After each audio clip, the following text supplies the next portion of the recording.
This is Geek Gab with your host, John and me, Daddy Warpig. We are back. Geek Gab for Saturday, May 11th, 2019. I've got a cold. I hate it. I've got gunk just crushing my lungs under the weight of this goop. What? It's annoying. I'm almost ready to cough. I think I'm going to have to stop like 17 or 20 times during the show just so I don't cough in everybody's ears. Thanks, man. That's a great warning. I think that way we know if you go quiet, you haven't disconnected or lost your mind. You're merely muted for a coughing fit. Yeah. I haven't died. That's a good reassuring statement. Don't worry. I'm not going to die during this show. So, what about you? I'm good. I'm well caffeinated. I'm well rested. I am not sick. I do not have a cold. So, pretty much the only thing that's going to happen to me is technical difficulties. Oh, I love technical difficulties. We've already had one today. Yes, indeed. I hope my voice is coming through clear. I can't get my headset to work. It's awesome. If it's not one thing, it's another, folks. That is our promise to you. So this is just going to be, we don't have any guests today. We're just going to hang out we haven't done this in a while. We're just going to hang out and talk about recent things in pop culture. It's stuff scary. I know. It's like the old Geek Gab when we first started and we had no idea what we were doing. Are you saying we have some idea of what we're doing today? That was the implication. Okay, I just wanted to make sure I understood that. I was kind of amazed a second. I'm like scratching my chin, thinking, do we know what we're doing now? Did that happen sometime when I wasn't really paying attention? We're also continuing the time-honored tradition of lobbing softballs at each other. Yes, but that works. So. Besides this awful cold that you've been dealing with, how have you been? What have you been up to?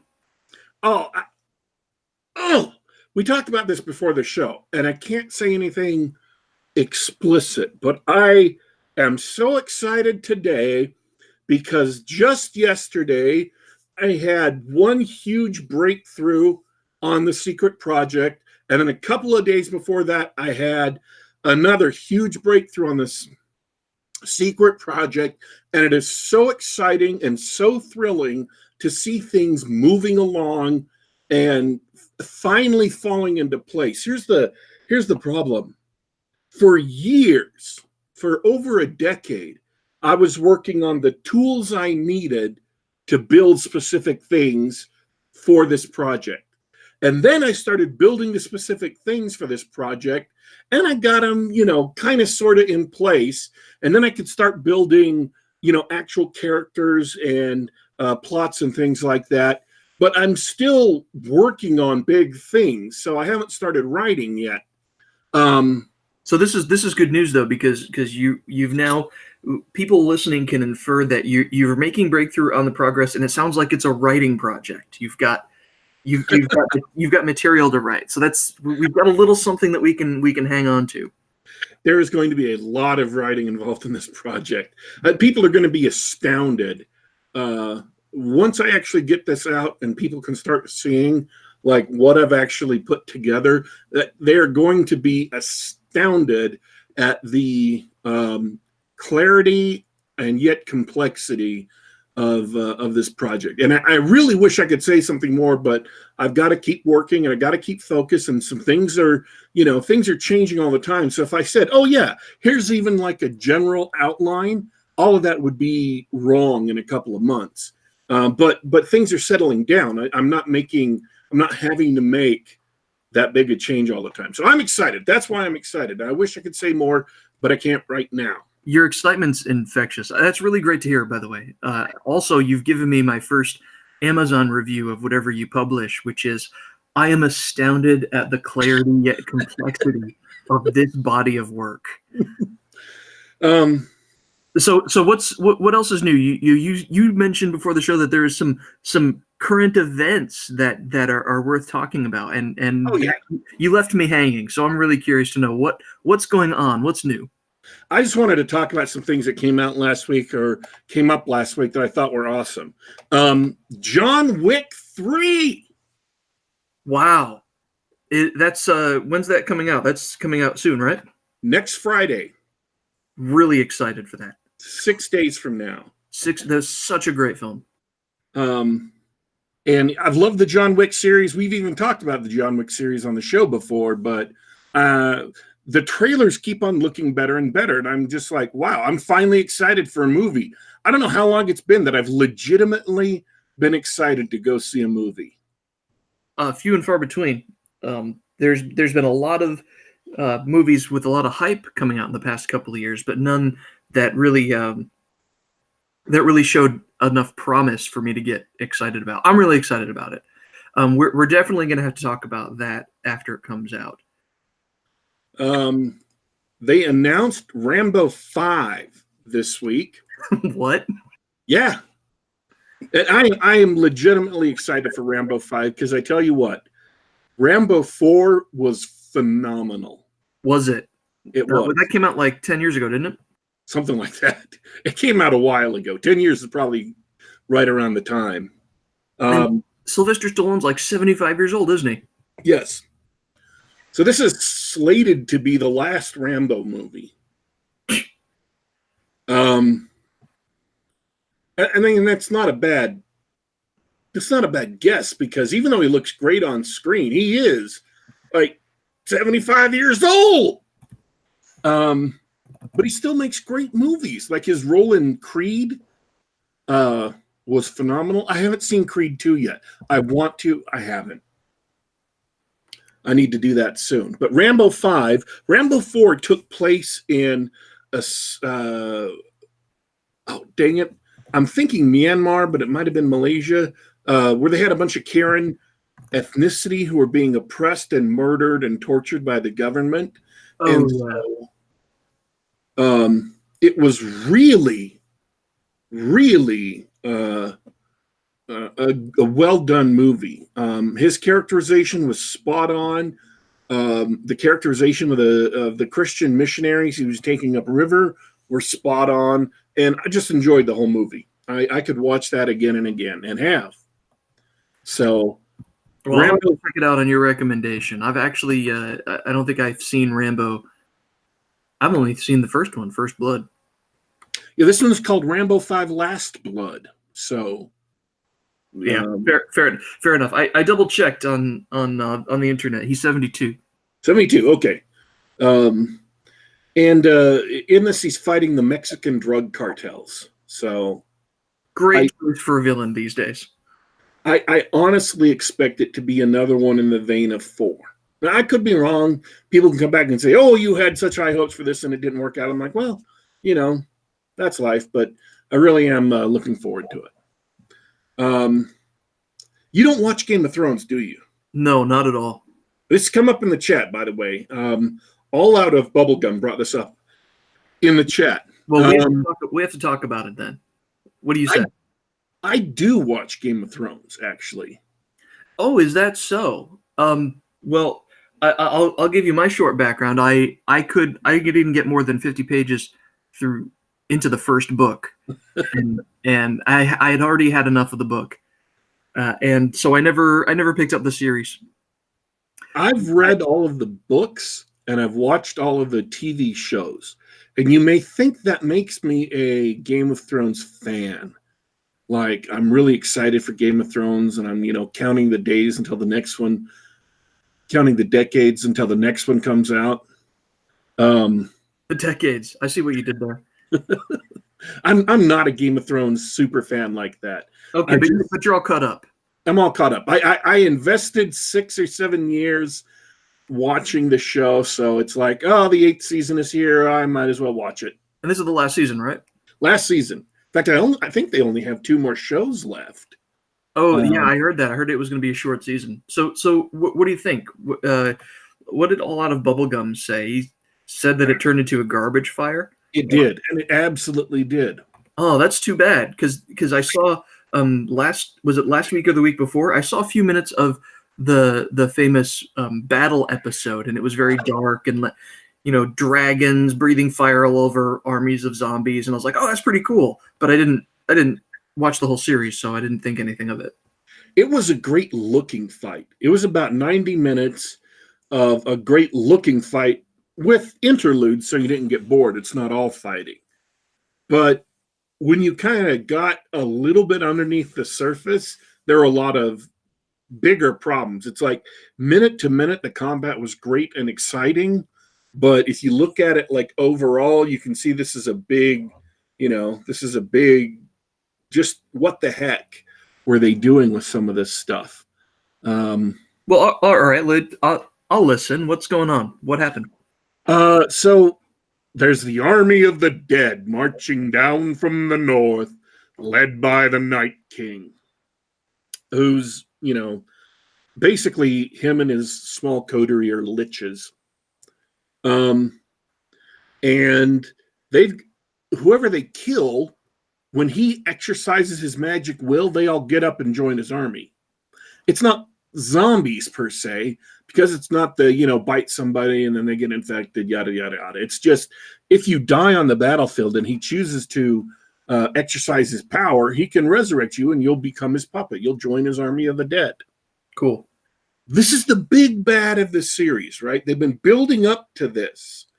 And kind of the implicit theme that has emerged from this mess is that all the normal people are engaged in all these political shenanigans and assassination plots and, blowing each other up, all this nonsense. And it's weakening the world of men so that they can't defend against the dead when they come down from the north. So that's the theme. And what you would expect is that theme to be carried out in the last season. Yeah. To have all of these politics finally resolved, and the last show or two to be the climactic, desperate, last-ditch effort to save humanity from the army of the dead. That is appropriately epic. That is appropriately big, and it would cap off the show. But that's not what they did. Oh, no? No. They had the climactic battle in the third to last episode, so that sounds like what they did. What happened? They had the climactic battle in the third episode of an 8-episode series. Of an 8-episode series. That feels a little early, like it should have been 5, 6, or 7, right? And the Night King, this immortal tactician who has threatened humanity for millennia, literally millennia. He went out like a bitch. He went out like a punk. He got punked by a lone assassin, right? This is what I read. Yeah. So it was such a letdown, such a huge letdown. And because his power raised the dead, taking him out, got rid of the army. Got rid of the army. So yeah, like it makes you wonder. After thousands of years of terrorizing mankind, was it always that easy? I'm just frustrated because they squandered all of the great drama they had, and now now that the in battle is here, apparently it's a battle between the two worst characters on the show. They're both blonde, they're both women, they're both dumb, disastrously stupid, and this is the epic confrontation. It's like saying two cheerleaders have a slap fight. Oh, I see what you're saying, because the idea behind the series, which up until about a week ago I didn't understand, I wish someone had explained it to me succinctly sooner, is that the Game of Thrones is sort of what's happening, but they're all distracting each other from defending against this great supernatural threat. Right. Where the human kingdom's tearing itself apart and weakening itself so that the army of the dead roll over it. And so they turned that back around on its head in the final season to say, okay, so that's what was happening this whole time, but the final showdown is actually the Game of Thrones. The political infighting is still the most important part, Yeah. which is that sort of turns the theme on its side again. And there's just been this last season, there's just been a lot of because I said so plotting. It's like, well, then this happens because I said so. And then that happens because I said so, even though it makes no sense. So the showrunners have gone completely off the beam, and it's just been, yeah, I'm going to watch it. I'm going to finish watching it because I've got, 8 years into it, but it's not as, technically that wasn't true. Technically, I started around season 4 or 5 and just got caught up with the series. So yeah, Game of Thrones. Well, I'm sorry. I'm sorry to hear that. Normally, HBO shows do a much better job of keeping the drama. Well, maybe each individual episode is very good. From the few minutes I've seen of the show, I thought my impression was the dialogue was bad, but the costumes and the sets were impeccable. It was really cool to look at. They're gorgeous. The show is gorgeous. It's got high production values, and it's making its money back. So, all right. Moving on from Game of Thrones, we had a trailer or a teaser trailer for the Watchmen TV show this week. Watchmen TV show. How do you do that? Is it going to be a miniseries based on the comic? It's going to be I don't know if it's a miniseries or a regular series, but it's supposedly kind of a sequel. They haven't really explained it well. But Ozymandias, who's the main villain in the movie or in the comic, is like 40 years old, and in the trailer he's like 70 something. So it's going to be set, in modern, quote unquote, modern times. Apparently in the same universe as Watchmen, although we're not sure. The trailer was very skillfully done. It made you high quality, obviously, well edited. They put a lot of money into costumes and stuff, and it made you, even I, who am not interested in the show at all, because I am 100% sure it's going to be just a disaster, it made even me want to see the show. It's like, oh, yeah, that looks great. And I just had to take a step back and remember, no, that's a brilliant trailer. Don't get me wrong, but the show isn't going to be as good as the trailer. What made the trailer so good, though? What made it compelling? It was portentous. It implied a lot of things without stating them. It gave you the impression of big events, of epic events that were happening, and these are people who are caught up in it.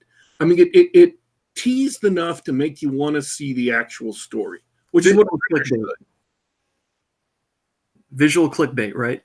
Yeah. You're like, yeah, I want to know more. Yeah, exactly. It's the watch crazy supervillain destroy all of Manhattan with this one weird trick. Click here if you want to learn more. It's I would have been hated. The thing about it that gives me there's a bunch of guys in the very beginning of the trailer who are wearing the Rorschach mask. That white mask with the black patterns. Oh, I could see that. I could see that where Rorschach's journal does get out into the open, and so he becomes a symbol of the resistance or something. And I am 99% sure that all those Rorschach people are going to be portrayed as alt-right Nazi gamergaters. That would be hilarious. Of course, that's who Rorschach was sort of written to represent, not specifically alt-right gamergaters, because it was written well before their time. But that he was supposed to be this crazy right-wing guy, and more than a few people actually identified with him a lot more than the other characters. So I'm betting that when you start digging down into the show, it's going to take a lot of shots at Trump. It's going to take a lot of shots at Republicans, whatever the hot anti-Republican issue of the week is. It's going to jump on that train. I'm hoping it doesn't. I mean, it would be nice if it was just, an actual Watchmen show where everybody is wrong. I'm not hopeful. Yeah, no. Oh, well. Tragedy struck this week, by the way. Oh, yeah? tragedy. I was curled up on my bed, weeping for the loss to humanity of something that absolutely would have been great and glorious. It's so sad. I cannot even tell you. Channing Tatum's Gambit movie, Gambit being one of the X-Men, Channing Tatum being one of those guys who you kind of recognize, but at the same time, you kind of don't know who they are. Channing Tatum of Magic Mike fame. Yeah. I was going to say Hateful Eight because I don't watch men's strippers, but yes, he was in that. His Gambit movie's canceled. It will not be being made. It will never come out. Oh no. I don't know if I can go on. We may have to pause the show so I can get over this tragic potential loss. We've been talking about this for like 5 or 6 years. Really? Have they been in pre-production that long? I don't even know if they actually got to pre-production, but it got to pre-production. And when Fox did a shoot for all the cast members of the X-Men universe, he showed up because he's supposed to be part of it, but now it will never happen. Interesting choice for Gambit. Disney's cruel corporate masters will not allow that to go forth. But they are releasing the New Mutants movie, apparently, at some point. Hey, we got to talk about Disney. Are they going to be stopped or what? I think they're going to be routed around. I think they own everything, and because they own everything, everybody else is starting to make their own stuff that is kind of like everything but not. And so they're going to find out that all of the garbage they've been pulling with the Star Wars and things like that, there are going to be a bunch of substitutes, and Disney isn't going to be able to dominate. So yeah, I think they're going to be obviated is the word. Speaking of new Disney films coming out, did you see how they've decided to print money in the next year? They've got the live-action Aladdin with the infamous CGI Will Smith. They're doing the same. They're giving The Lion King the same treatment, as well as Mulan. And if you think about that, those are their three from at least since the 80s or 90s. Those are their three best, most popular animated features. That's not all, though. This is the hilarious thing. By buying Fox, they got control of Avatar, which was 10 years old, James Cameron's number one grossing movie of all time, Avatar, until Endgame came out, until Avengers Endgame. But he has 4 sequels lined up for it. And so just this last week, Disney announced that starting in 2021, they're going to have Avatar in December, Star Wars the next December, Avatar the next December, Star Wars the next December. They've got this scheduled out until almost 2030. Wow. That's nuts. You're flabbergasted, aren't you? I'm totally. That's too much. I can't believe they're allowed to purchase Fox. This is nuts. How does the phrase go? It would, endless trash. Yes. Endless trash. Well, okay. Well, speaking of Disney, speaking of way too many films over too many years,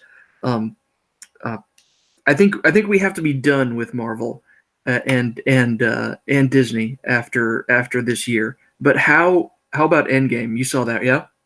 Yes, I did. I just, before we talk about Endgame, I just want to talk about one teeny tiny other thing. Of course. Chewbacca, the actor who played Chewbacca, died this week. Oh, that's right. Peter Mayhew.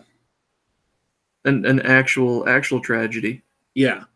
Rest in peace. It's sad, and wish his family the best.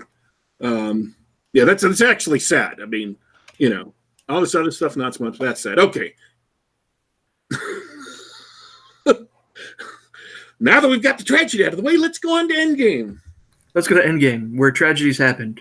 It's been a couple of weeks. We're allowed spoilers. Okay, yeah, we'll talk about spoilers. Endgame is a fabulously well done movie. Now you saw it, right? I saw it. Yeah. It's not as good a movie as Infinity War, but it is a fabulously well done movie. The Russo brothers, who directed the movie, did an incredible job. They also did Civil War and Winter Soldier, and then they were put on the Avengers property. And it really is the culmination of 10 years of Marvel movies. I think a total of 22 movies that has all been leading up to it. Like the after credit sequence at the end of Avengers Infinity War ties directly into this movie, sort of, a little bit. The after credit sequence of Ant-Man and the Wasp ties directly into this movie. And so all of these things have been going on. All of the character arcs and stories and stuff have led up to Endgame, and it's worth going and seeing in the theater. It's 3 hours long. Yeah. I'd be surprised if anybody listening hasn't seen it by now. But if you've seen Avengers, Infinity War, and some of the other Marvel films, it's good to watch. They do it right. So like, what is their job? They've got a couple of jobs. They've got to end the Infinity War storyline. Yes. They've got about, I think, 5 or 6 of the actors, the main actors for the main heroes are, for lack of a better word, retiring. Their contracts are up. They're not doing any more Marvel superhero films. Chris Evans doesn't want to do any more. He's sick of them. Yeah. Robert Downey Jr. does want to play Tony Stark, or did want to play Tony Stark again, but Marvel's sick of paying him all the money that he's worth. and let's Scarlett Johansson too, and I believe Jeremy Renner as well. The main guys, all the main guys, they're pretty much out. Yeah, and this is the other surprising thing about the movie. We'll lead back around to it, is that I honestly expected at the end of Infinity War, it's just like, oh, they're just gonna wave everybody back to life with the time travel things, so it's not gonna matter. None of these deaths really matter. We know Spider-Man's coming back, and I just assumed that everybody would be coming back, that they would just hand wave it.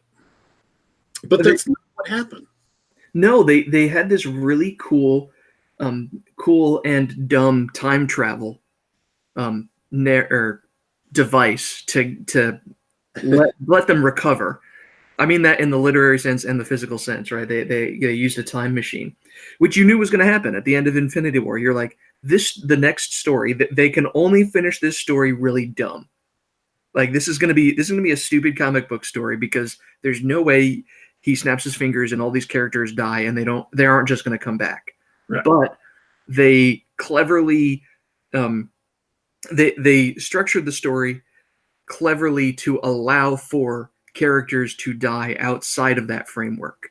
They could say, okay, if we need to kill off, for example, if we need to kill off Black Widow, if we need to kill off Iron Man or whatever, we can do that. Like, it works within the story that we've structured.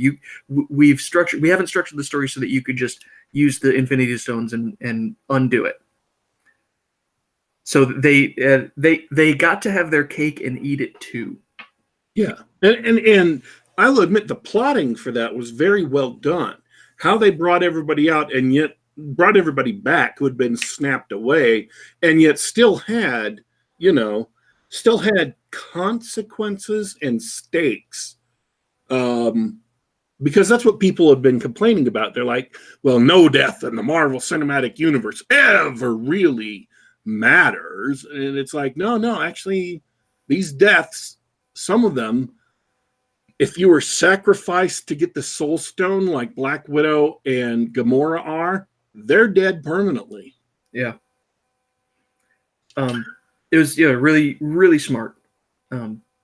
Of course, by the time the snap happened and all those people came back, the tension and the stakes were gone. Like you at that point in the movie, you sort of knew that nobody else was gonna die, right? Like they won. So there was one more death, but I don't know about you. That one was spoiled to me before I saw the film, and it didn't matter.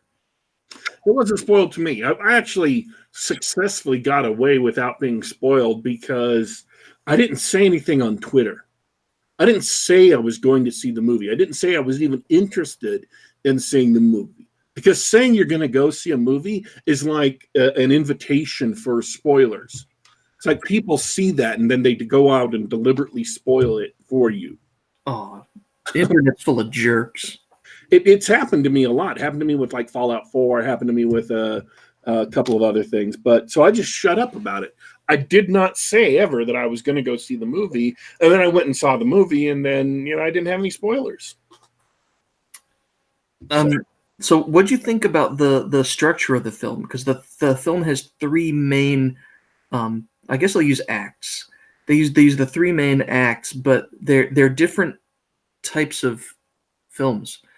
In the first act, we see how everybody copes with the loss, losing to Thanos. And then in the second act, it's the crazy time heist where they actually use the time machine and try to collect the Infinity Stones again. And then the third act, of course, is the climactic battle that they caused by the time heist. Wasn't that a great moment, though, when they're in the middle of this battle and they're fighting, and then all of a sudden, all these orange circles open up? Yeah, that was great. And you could tell it wasn't long after the snap. It was like within 15 minutes, sort of everybody who was brought back realized what was going on. Perhaps Doctor Strange had communicated to them, and just, all right, Earth can do an interdimensional invasion just as well as you guys. Yeah. Deal with it. Here's all of Earth's armies in one spot at once. I mean, the movie started in a really disconcerting way. It's like, we have to go hunt down Thanos, and we have to get the Infinity Gauntlet from him. And then they go out, they find Thanos, and Thor just chops off his head. Just, yeah. Boom. And I'm thinking, that's anticlimactic. Yeah, you're like, I thought he was going to be the villain again. What happened? But there was no villain. I think the one weakness of the story is that they didn't really have a good narrative or villain. It was just, hey, we need to wrap up all these loose ends. We're going to do it in an entertaining and satisfying way, but you're not here for the plot. You're not here for the narrative, right? I think that was a huge weakness of the film, but the fight scenes in the film were absolutely great. They did a wonderful job with them. They were thrilling. And I really enjoyed the film. It's not as good as Infinity War, but I really enjoyed the film. And I thought that some of the characters got a really great ending to see them off, and some of the characters got kind of gypped. Oh yeah, which ones didn't you like? I'm not supposed to use that word anymore, Jeff. It's racist or something. That's racist. I'm sorry. That's racist. I didn't even know about that. I used that word for like, I think the first 20 years of my life before someone explained what the source of gypped was. Yeah. So, you've heard it here, folks. Daddy Warpig hates gypsies.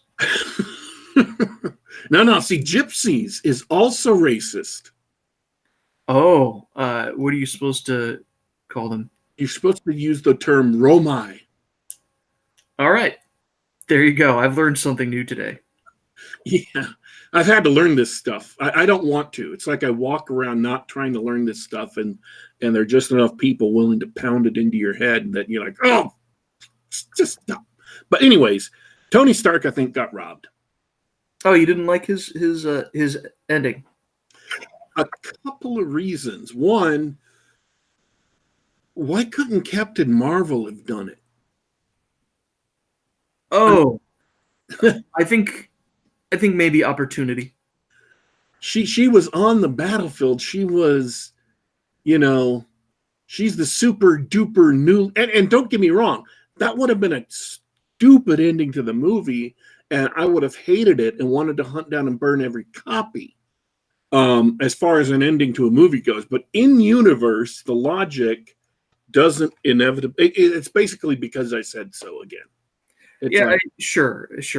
I think it had to be because they had to say goodbye to Tony Stark and Iron Man.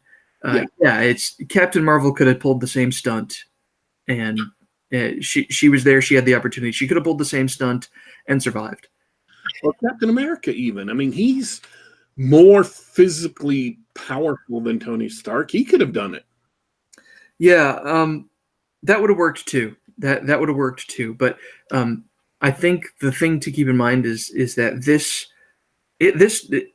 Tony Stark, or Robert Downey Jr.'s Tony Stark in the first Iron Man. He's the one that made this possible. He made the cinematic universe successful. It wouldn't have happened without Iron Man being such a fun film and without him being the perfect casting.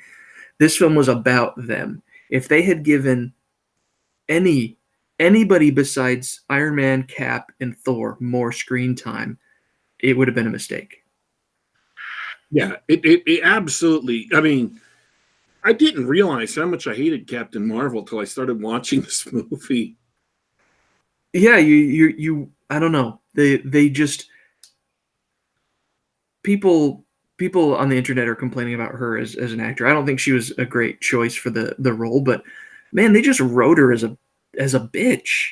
Yeah, The way she talking down to the rest of the Avengers when she makes her appearances. Now, yeah, she's all powerful. She can fly through space and everything like that. Yeah, she's significantly more powerful than a lot of them, but um, I don't know why the choice to make her so deliberately unlikable as a character. Like they could have done that with Thor. Like Thor could have been, an unlikable, rigid douchebag, but they decided that he should be funny instead, right? Where Thor can switch back and forth from being, serious warrior of lightning to, the Big Lebowski making jokes. That was a really weird decision on their part to write the characters like that. um, so it's not a bad movie. I mean, I'm kind of nitpicking there, but That's what we it's do. We pick nits. it's not a bad movie. It's a very enjoyable movie. You haven't seen it in theaters, go see it. I didn't like I really liked Tony Stark's uh, ending. It's a shame that he died, but the one guy, the billionaire playboy in the 5 years since Thanos happened, he found a reason to live. Like he settled down, had a little girl and everything like that. Like they wrapped up his story really well. Yeah. I think the one who got gypped was Thor. Um, Thor decides he's well. They it was appropriate that he would give up his claim to the throne of Asgard. That was sort of the theme in the first few movies. Like, let's see, you're supposed to be king. Let's see, and he never really lived up to it. But they didn't have a better idea than just have him jump on the spaceship with the Guardians of the Galaxy. Right. I was just sort of scratching my head at that. It was funny because I mean Thor got way fat in that 5 years, but at the same time, somebody was pointing this out online, and I don't remember. Oh, it was John C. Wright, good friend of the show, good friend of ours. John C. Wright was pointing out that Thor is a Viking. His dad died, his mom died, his entire homeworld was destroyed and most of his race died. Then half of them got snapped away. Then Thanos invaded his ship and killed off almost all of Asgard. And then he saw all his three friends, the Warriors 3, die, and Sif died, and his brothers, all died. Loki dead. And what are you going to do if you're a Viking and all of that tragedy landed on you? You're going to go sit someplace and get very, very drunk for like a decade.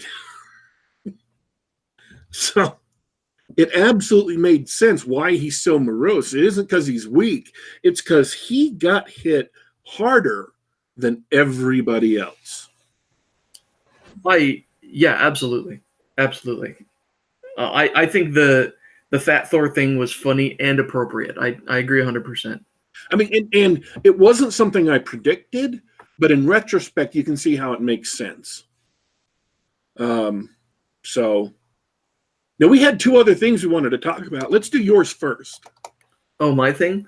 Hey, yeah, just to take a break from movies for a minute. Did you ever spend $400 on a single board game? Would you? Probably not. Probably not. I know someone who did. I'm Right. not messing with you. There's a Kickstarter a year or two ago, and it's along the same lines of Gloomhaven. Giant game, lots of money, Kickstartered. It's called Kingdom Death Monster. Doesn't that sound awesome? Kingdom Death Monster. Yeah. I think Monster's a subtitle. It's like Kingdom Death: Monster. Oh, okay. Because I was thinking of like Demolition Man. Right. It's Kingdom Death Monster. Yeah, it's not like Demolition Man where they just string words together. No. It's a giant black box, and it's in that we've talked a lot about Gloomhaven, right? All right. It's a similar sort of game where you get together with a group of friends, and you're in the same world every time you sit down and play. And but the story's dark. It's bloody. It's brutal. The box is black. The book cover is black. All the illustrations have like blood and guts and everything. It's a crazy game. First of all, it's so expensive because it's got a ton of plastic miniatures. You got to sit down and glue these things together, and if you like, paint them, that sort of thing. Your characters and all the monsters. But it's not like a normal dungeon crawl. This is like some primordial hell where the game starts off with all the players are playing survivors in loincloths, each holding a stone. And you have to defeat a monstrous lion. Like that's how the game starts. The game starts with you're in mortal combat with a lion that will probably kill one or more of you. Whoops. Yeah. It sets the tone right off the bat. And so if you survive, you found a town with other survivors, and so you play year over year where you hunt a monster and you scavenge resources and you build things for the town. You're basically starting off as cavemen. It's dark, it's bloody, it's mean, and it's capricious. These all sound like bad things in a board game, but for a cooperative experience, that sort of struggle against the darkness, from that aspect, I thought it was pretty compelling. Because it's not players fighting each other; it's players. It's like it's a little bit like the what is it, Arkham horror game? Yeah, it's purely cooperative. So yeah, that makes a really different kind of setup for a game. And let me tell you one of the mechanics that makes it so capricious and mean is that, let's say when you're finally in the showdown with the monster, which is one of the phases of the game. You begin by building up your settlement, and then you go out on a hunt for a monster. And then when you find the monster, there's a showdown. You actually fight it with your weapons. You go to hit the thing with the weapon, and you must hit the monster with your weapons to kill it. So you're doing the thing that you want to do, which is damage the monster. But when you make that hit, you flip over a card that tells you what happens when you hit. If you fail to do damage to the monster, you are often penalized. So you get penalized for doing what you need to do to win. And then sometimes that card that you flip says, actually, you triggered the monster's trap. Your attack does nothing. Instead, he attacks you. That sort of thing. So It's not just sometimes you take a swing and you miss.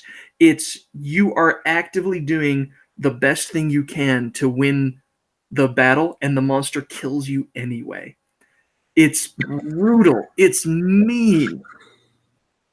I loved every second of it. It was just. But if you go into it serious, if you take it that seriously, if you go into it with the mindset of like, oh, we're these we're these horrible, wretched people, and we're trying to survive against the monster, you're gonna have an awful, awful time because the game's not fair. But if you go into it relaxed and you say, well, we're gonna give this a try. I sure hope the monster doesn't, flip all the wrong cards and wipe us all out right away. It's a great time. It does sound like fun. If you can get over the thought that, like, oh no, I have to protect my character at all costs. If you just into that, look, we're gonna die. Some of us, not all of us, but then we'll just move on to another character. That's exactly the way it is. Someone dies, you just, as long as there's still survivors left in your town, you can roll up a new one. Another great example. We won our first game against the lion monster, but you can choose to sacrifice your weapon to score an automatic hit. One of the players decided to take the odds because all of us were going to get a round of attacks on the monster in the next turn. He decided not to do that. The monster only had one hit left. He decided to play the odds. Well, wouldn't you know it, the monster on its next turn mauled one of the characters, and then when he counterattacked, he flipped that trap card and got mauled instead. So instead of walking out more or less unscathed, minus a valuable weapon, he rolled the dice, and the monster ended up mauling the heck out of one of the other players, leaving him with a permanent disfigurement. He's got a sucking chest wound. Ugh. For the rest of that character's life, he's got, a permanent penalty. Just because we took that risk. The players were not exactly happy about all that. we gave that guy a lot of crap. Oh yeah, you just had to hold on to that stone, didn't you? But it was crazy. It was a hoot. If you've got a group of friends that want to pool their money together and you think that's the sort of thing you'd like to do, if you like that sort of co-op game experience, I liked it. It's not as tactically interesting as Gloomhaven is, but if you enjoy the sort of, all right, let's plan out like what sorts of armor and weapons are we going to build? What kind of settlement are we going to build? What kind of tech? They've got a tech tree, right? After you kill a monster, you take your resources and you build new weapons and armor and things. And then the hunt phase where you track down the monster, and then the fight itself. If you've got a group of players that enjoy that sort of full world experience, I think it'd be great. All right. See, we're doing what we were supposed to do, what your friend advised us to do. What happened? Well, you remember on the last show. Talk about things that you love. Talk about things that you love. I love board games. And this sounds like a great one. So it does seem like a great one. I've only got the one game under my belt, so I won't say I love it yet, but it was a great experience. I have something I love that I want to talk about. I'm all ears. We're shooting down the chute towards the end of the show. For the first time ever this week, I saw Spider-Man into the Spider-Verse. Oh, I meant to see that. That's the animated one, right? Yes. What'd you think? Everybody kept on telling me how awesome this movie is. They're like, oh yeah, this movie's great. It's awesome. It won an Oscar for Best Animated Feature. And the surprising thing is, it's basically as good as people say. That's unusual these days. Yes. What made it so good? The art style is really, really striking and different. but not in a bad way. It's heavily stylized, but it's not heavily stylized just to be different. And you get people who want to do something different, and they just do a bunch of stuff differently just so they can be different. And usually it's trash. If your goal is to do something different, you can easily. The hard part is doing something that is different and also good. Wired magazine has on YouTube a video about how the animators made the movie, and it's fascinating about what kind of visual elements they took. There's a constant motif at certain points of the movie of a bunch of dots on the screen that are all varicolored. And that motif came from Jack Kirby dots or Kirby crackle. They ran the animation differently because they wanted, if you pause the movie, they wanted every time you paused it to look to be clear so that you could tell exactly what was going on, and it might look like a panel from a comic, an actual physical comic. And so usually what you put in is motion blur, because we experience motion blur in real life.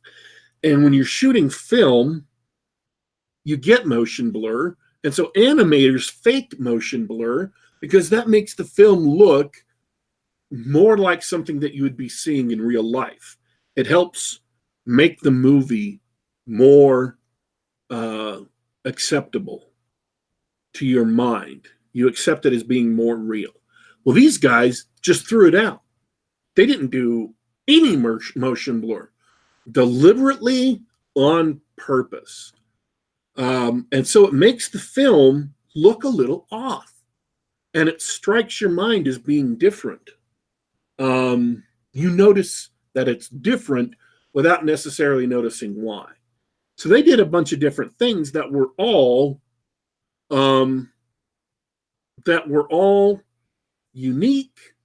They kind of revolutionized animation. They went in a different direction. Instead of trying to mimic Pixar, they went in their own direction, and it turned out that all the choices they made were good and great, and it was a great movie.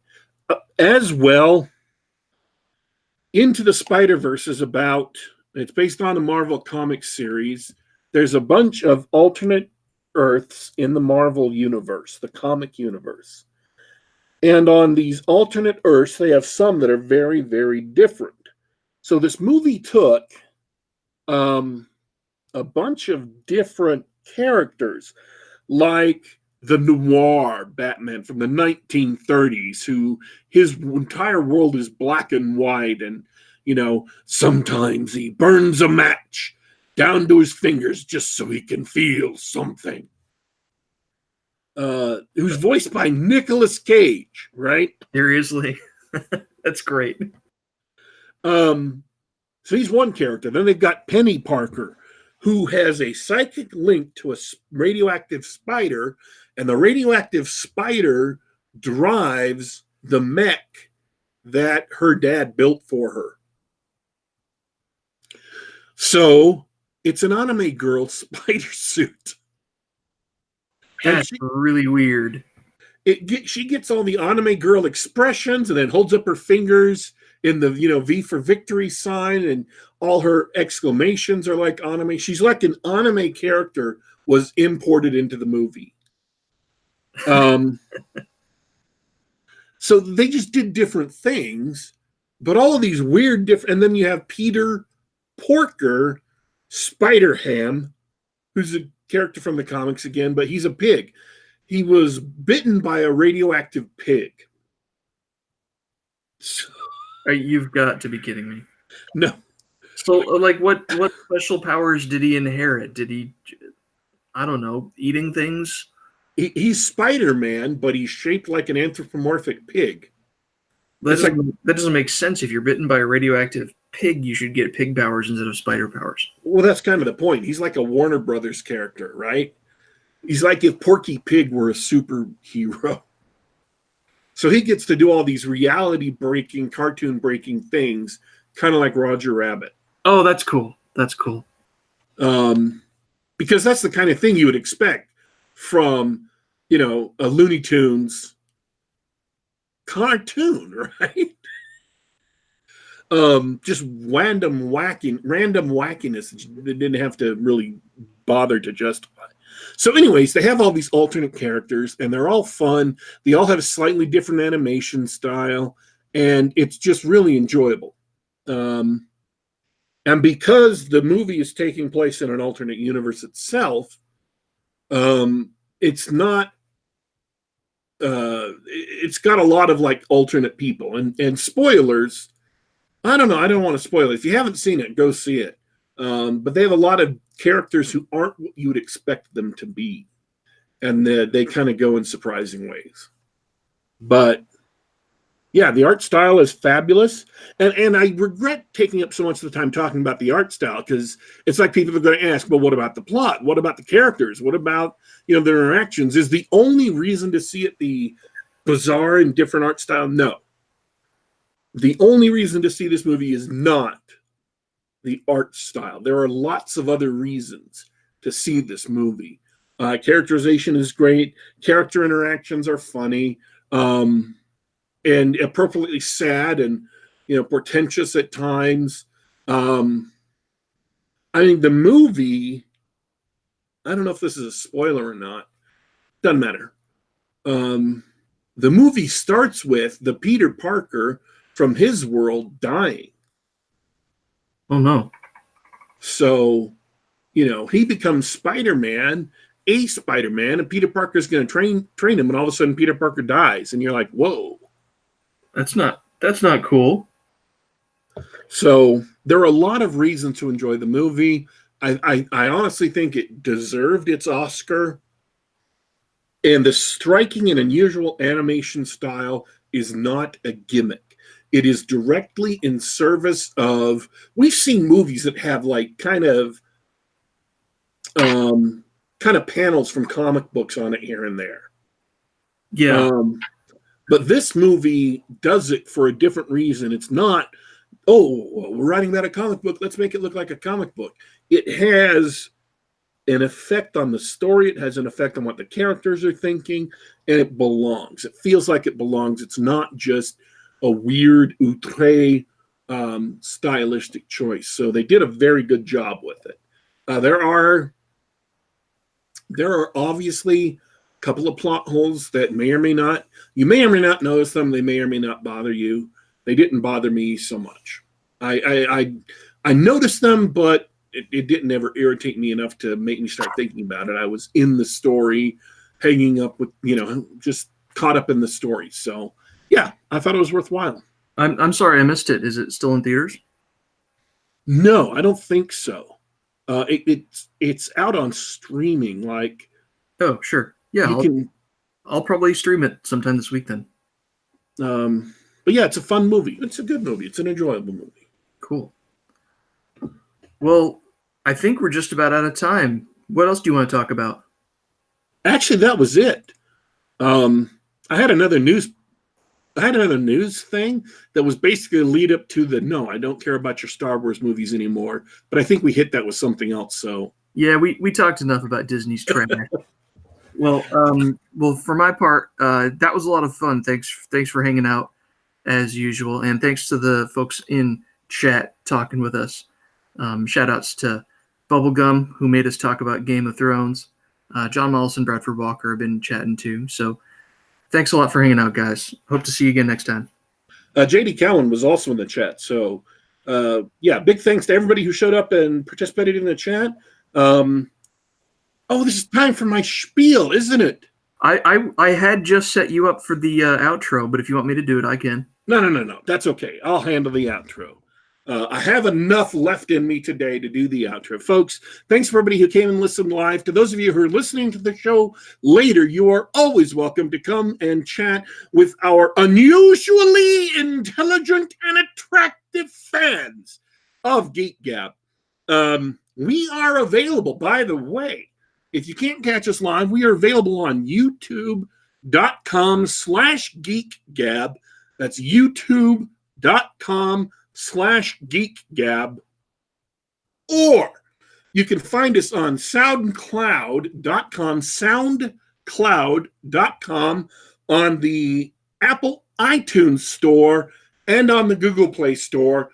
Just do a search for Geek Gab, and we are available all of those places. So you can download it to your iDevice, to your Android device, listen to it on the web, whatever. We're leaving, I guess. That's it. The show is over. It's done. We are headed out. We will, of course, be absolutely bereft because we won't hang out with our cool fans until next week. But don't you worry. Don't you fret. We will be back.